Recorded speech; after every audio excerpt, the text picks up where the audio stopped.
Hello everyone and welcome back to Coach with the Tidings.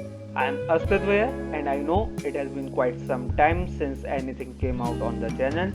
So here we go. Let's roll that intro.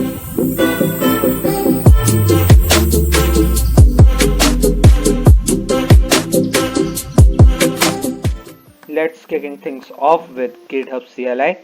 GitHub CLI 1.0 has finally been out after months of beta testing. It is a tool for bringing full repo functionality to the terminal that includes letting the developers create and check on pull requests and issues from the terminal.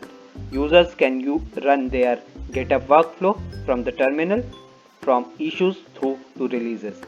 Users can also call the GitHub API to script many actions, set a custom alias for any command, and connect to GitHub Enterprise Server and github.com.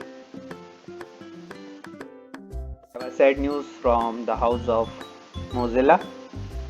Mozilla is shutting down two of its legacy products, Mozilla Firefox Send and Firefox Notes.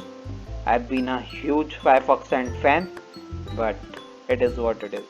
According to Mozilla, unfortunately, some abusive users were beginning to use Firefox Send to ship malware and conduct spear phishing attacks. Firefox Send has been already down temporarily after summer 2020. And same is the reason for Firefox Notes. The Firefox Notes browser extension will remain available for existing installs, and Mozilla will include an option to export all notes. However, it will not be maintained by Mozilla and will no longer be installable. Enough of the sad times, let's move to good news now. So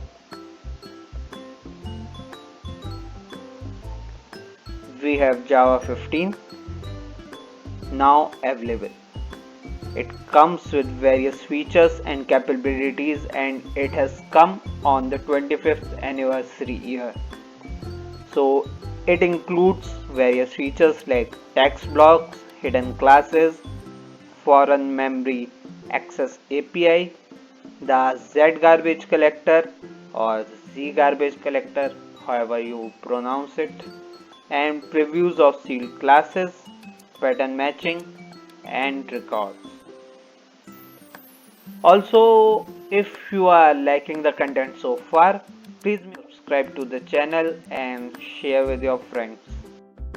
So, I think Microsoft and Google are the only two companies working this pandemic. So, Microsoft has announced another new open source tool for developers to find and fix bugs at scale. Project OpenFuzz is a fuzz testing framework for Azure.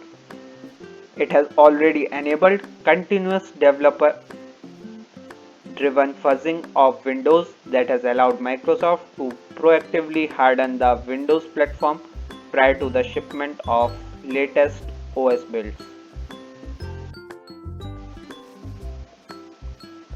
Okay, now Apple says that we aren't far behind either. Of course, you are a trillion-dollar company, Apple, so why you would be far behind?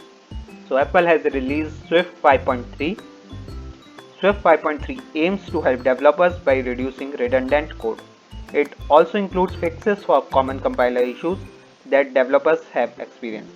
The new version of Swift improves binary code size and runtime memory usage compared with Swift 4 relative to applications written in Apple's legacy programming language Objective-C.